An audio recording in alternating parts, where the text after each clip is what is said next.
오늘 우리에게 주시는 하나님의 말씀은 마태복음 27장 45절에서 56절까지의 말씀입니다. 45절 제6시로부터 온 땅에 어둠이 임하여 제9시까지 계속되더니 제9시쯤에 예수께서 크게 소리질러 이르시되 엘리 엘리 라마 사박다니 하시니 이는 곧 나의 하나님 나의 하나님 어찌하여 나를 버리셨나이까 하는 뜻이라. 거기 섰던 자 중 어떤 이들이 듣고 이르되 이 사람이 엘리야를 부른다 하고 그 중에 한 사람이 곧 달려가서 해면을 가져다가 신 포도주에 적시어 갈대에 꿰어 마시게 하거늘 그 남은 사람들이 이르되 가만두라 엘리야가 와서 그를 구원하나 보자 하더라. 예수께서 다시 크게 소리질러 이르시되 크게 소리 지르시고 영원히 떠나시니라. 이에 성소 휘장이 위로부터 아래까지 찢어져 둘이 되고 땅이 진동하여 바위가 터지고 무덤들이 열리며 자든 성도의 몸이 많이 일어나되 예수의 부활 후에 그들이 무덤에서 나와서 거룩한 성에 들어가 많은 사람에게 보이니라. 백부장과 및 함께 예수를 지키던 자들이 지진과 그 일어난 일들을 보고 심히 두려워하여 이르되 이는 진실로 하나님의 아들이었도다 하더라. 예수를 섬기며 갈릴리에서부터 따라온 많은 여자가 거기 있어 멀리서 바라보고 있으니 그 중에는 막달라 마리아와 또 야고보와 요셉의 어머니 마리아와 또 세베대 아들들의 어머니도 있더라. 아멘. 오늘은 성금요일입니다. 예수님의 마지막 운명의 장면이 오늘 성경에 나옵니다. 6시부터 9시까지 어둠이 임했다고 하는데 우리 시간으로는 낮 12시부터 3시까지죠. 가장 밝은 시간인데 온 땅에 어둠이 임한 것은 아마도 하나님께서 아들의 고통을 보고 싶지 않은 마음을 표현한 것이 아닐까 생각합니다. 오늘 말씀을 통해 몇 가지 교훈을 살펴보겠습니다. 첫째, 하나님은 절대 우리를 버리지 않으십니다. 그러나 예수님은 철저히 버림을 당하셨습니다. 예수님께서 나의 하나님 어찌하여 나를 버리셨나이까 라고 했는데 이 외침을 들으면 마음이 무거워집니다. 왜 하나님은 예수님을 버리셨을까요?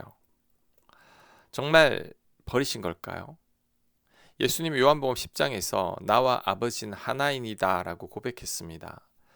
예수님은 한 번도 하나님과 사귐이 끊어진 적이 없으셨죠. 그런데 지금 십자가 위에서 그 사귐이 끊어졌습니다. 하나님을 느낄 수 없습니다. 하나님의 임재가 사라졌습니다. 못이 살을 파고드는 고통보다 이 단절의 고통이 더 깊었을 겁니다. 왜 이렇게 됐을까요? 예수님이 우리의 죄를 지셨기 때문이죠. 예수님께서 우리 대신 죄값을 치르고 있는 중이십니다. 예수님은 우리 대신 죽으셔야 합니다. 그래서 그 벌로 하나님께 철저히 버림을 당하신 거죠. 우리가 당해야 할 버림받는 고통을 예수님이 대신 받으신 겁니다. 안타깝고 슬픈 사실이지만 한편으로는 감사한 마음이 밀려옵니다. 예수님이 버림받으셨기 때문에 우리가 버림받지 않게 되었기 때문이죠. 예수님이 하나님과 단절되었기 때문에 우리는 영원히 하나님과 연결됐습니다. 로마서 8장 39절입니다. 다른 어떤 피조물이라도 우리 주 예수 그리스도 예수 안에 있는 하나님의 사랑에서 끊을 수 없으리라. 아멘.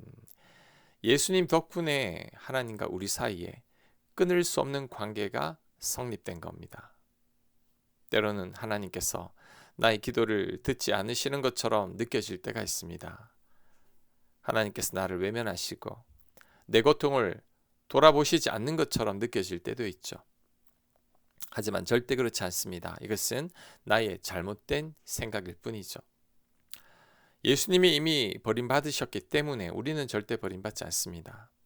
하나님은 절대 우리를 놓지 않으시고 절대 우리를 잊지 않으십니다.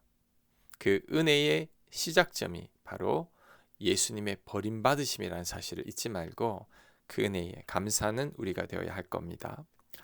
자, 두 번째 주는 교훈은 우리는 삶으로 하나님을 증거해야 한다는 겁니다. 54절에서 백부장과 및 함께 예수를 지키던 자들이 지진과 그 일어난 일들을 보고 심히 두려워하여 이르되 이는 진실로 하나님의 아들이었도다 하더라고 기록되어 있습니다. 이 고백을 한 사람은 백부장과 예수님을 십자가에 못 박는 일을 집행한 로마 군인들입니다. 하지만 그들이 예수님을 하나님의 아들로 고백하고 있습니다. 무엇이 그들로 하여금 이런 고백을 하게 했을까요? 예수님께서 죽어가는 모습 때문이었죠. 예수님은 끝까지 그 어느 누구도 원망하지 않으셨습니다. 오히려 자신을 십자가에 박는 자들을 위해 기도하셨죠. 심지어 십자가 상에서 어머니를 걱정하셨습니다. 마지막 순간에는 하나님을 애타게 부르짖으며 운명하셨죠.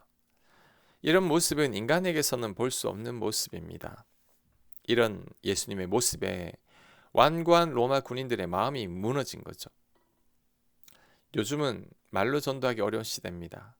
교회 다닌다고 하면 오히려 안 좋은 선입견을 가지는 시대입니다. 전도의 가장 큰 방해물이 교회이고 그리스도인들이라고 합니다.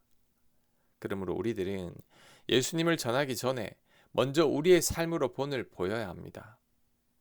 남다른 우리들의 삶을 세상 사람들에게 보여주어야 합니다. 억울한 일을 당했을 때 우리는 어떻게 반응하고 있나요? 나만 손해보는 것 같은 상황에서 어떻게 행동하고 있습니까? 운전할 때 나는 어떻습니까? 아무도 알아주지 않는 자리에서 나는 성실합니까? 바로 이 순간이 세상 사람들이 나를 보는 순간입니다. 이때 우리는 비로소 세상에서 빛과 소금의 역할을 할 수 있습니다. 로마 군인들은 예수님을 가장 가까이에서 가장 오래 지켜본 사람들이었죠. 우리 주변에도 우리를 가장 가까이에서 가장 오래 지켜보는 사람들이 있습니다. 배우자고, 자녀이고, 직장 동료이고, 교인들이고, 이웃인데 그들이 우리를 보고 있습니다. 우리는 그들에게 인정을 받아야 합니다. 그럴 때 우리들도 삶으로 예수님을 전할 수 있을 겁니다.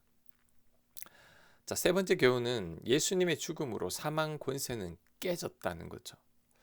52절입니다. 무덤들이 열리며 자던 성도의 몸이 많이 일어나되 예수의 부활 후에 그들이 무덤에서 나와서 거룩한 성에 들어가 많은 사람에게 보이니라. 아멘.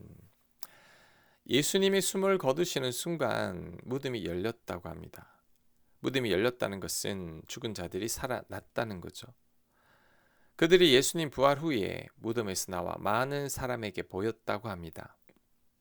예수님만 부활하신 게 아닙니다. 많은 자들도 부활했습니다. 이것은 단순한 기적이 아니라 예수님께서 사망 권세를 깨뜨렸다는 상징적인 사건이죠. 세상 사람들이 가장 두려워하는 것 중에 하나가 죽음입니다. 그런데 예수님을 믿는 우리들은 죽음을 두려워하지 않습니다. 예수님께서 죽음의 한복판에 들어가셔서 사망 권세를 무너뜨리셨기 때문이죠. 혹시 죽음이 두렵습니까? 사랑하는 사람을 먼저 보내고 그 슬픔과 아쉬움 속에 계십니까? 예수님께서 죽음의 권세를 허무셨습니다. 예수님께서 말씀하셨죠. 나는 부활이요 생명이니 나를 믿는 자는 죽어도 살겠고 무릇 살아서 나를 믿는 자는 영원히 죽지 아니하리라. 아멘. 우리들은 이 말씀을 굳게 믿어야 합니다. 예수님 덕분에 우리의 죽음의 권세는 완전히 깨졌습니다. 자, 마지막 교훈은 우리는 마지막까지 자리를 지켜야 한다는 겁니다. 예수님 십자가 죽음의 자리에 많은 여성분들이 끝까지 따라와서 멀리서 지켜보고 있었다고 합니다. 그 중에는 막달라 마리아와 또 야고보와 요셉의 어머니 마리아와 세베대의 아들들의 어머니도 있었다라고 합니다. 본문을 가만히 읽어보면 씁쓸한 마음이 생깁니다. 예수님의 제자들은 없습니다. 12명의 제자들 중에 요한만 남아 있습니다. 제자들은 3년을 함께 했죠. 그러나 결정적인 순간에 다 떠났습니다. 왜 떠났습니까? 위험하기 때문이고 자신에게 손해이기 때문이죠. 예수님을 따른 것이 순수한 사랑이 아니라 자신의 유익을 위한 것이었음이 그 순간 다 드러나고 있습니다. 하지만 여인들은 달랐습니다. 그녀들이 예수님께 도움이 될 수 있는 것은 없었고 예수님을 살려낼 수도 없었습니다. 그저 바라보는 것밖에 할 수 있는 게 없었죠. 하지만 그 자리를 끝까지 지켰습니다. 우리 신앙도 마찬가지입니다. 신앙이 내 원대로 될 때만 유지되는 신앙은 진짜 신앙이 아닙니다. 하나님이 내 뜻대로 움직여 주실 때만 예배 드리는 것은 진짜 예배가 아니죠. 이런 태도는 나의 이기적인 목적이 있는 겁니다. 우리가 인생 살다 보면 신앙을 내려놓고 싶은 순간이 오죠. 아무리 기도를 해도 안 되고 아무리 믿음으로 살려고 해도 현실은 바뀌지 않고 열심히 살아도 손해만 보는 것 같을 때가 있습니다. 하지만 그 순간에도 우리들은 그 자리를 떠나지 말아야 합니다. 나의 예배가 형식적인 것처럼 느껴질 때, 나의 기도가 공허하고 메말라갈 때 그래도 내 자리를 지켜야 합니다. 신앙은 우직하게 내 자리를 지켜내는 거죠. 여인들이 할 수 있는 것이 아무것도 없어도 그 자리를 지켰듯이 지금 당장 아무것도 느껴지지 않아도 그 자리를 지켜내야 합니다. 신앙은 자리를 끝까지 지키는 거죠. 예배의 자리, 기도의 자리, 공동체의 자리를 끝까지 지키는 사람이 결국은 승리하게 되고 마지막에 부활을 목격하게 될 것입니다. 아멘. 하나님, 우리를 위해 버림당하신 그 예수님을 기억하고 덕분에 하나님께 받아들여졌음을 감사하며 살게 하여 주옵소서. 우리의 삶이 참 그리스도인의 삶이 되게 하여 주시고 우리의 믿음의 자리를 끝까지 고수하는 저희들 되도록 역사하여 주시옵소서. 예수님 이름으로 기도합니다. 아멘.